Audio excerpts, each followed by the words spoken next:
May death threat daw na natanggap si dismissed Mayor Alice Guo.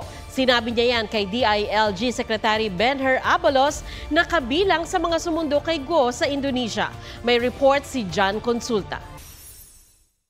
Check katulong, may decret na kasi.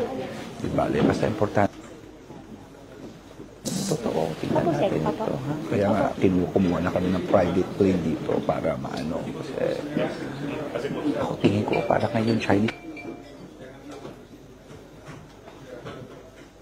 Tila nagpapasaklolo si dating Mayor Alice Guo nang i-turnover ng Indonesian Police kay DILG Secretary Benher Abalos.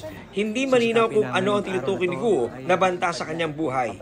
Pero ayon sa Bureau of Immigration, based dun sa information na binato sa akin ng ating informant, sinasabi na takot din daw siya, sinasabi niya sa Chinese mafia. Hindi nasabi sa amin kung anong means yung sinasabing death threat.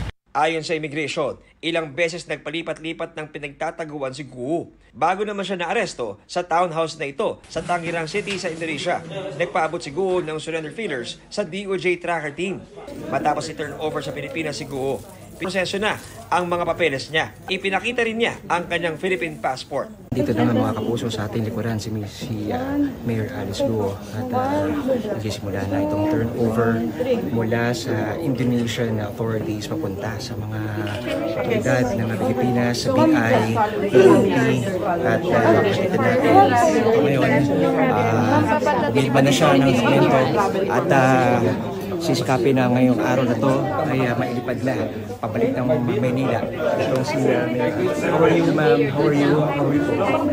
Sa isang punto, nakipag-selfie pa sa kanya ang ilang opisyal mula sa Pilipinas at maging sa Indonesia. You remember me? Okay.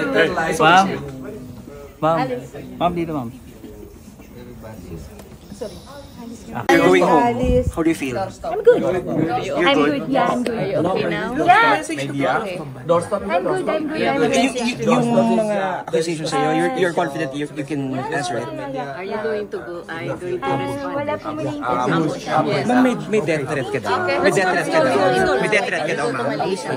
May death threat ka. Sorry pa. Ma'am, may death threat ka daw. Yung media, stop. Yung media, downstairs. Pasado alas 8 ng gabi nang umalis ang private jet na inerkila ng gobyerno para kay Guo. Patong-patong na kaso ang naghihintay kay Guo sa kanyang pagbalik sa Pilipinas. Sasalubungin agad siya ng inisyong warrant of arrest ng korte sa Tarlac para sa kasong paglabag sa Anti-Graft and Corrupt Practices Act.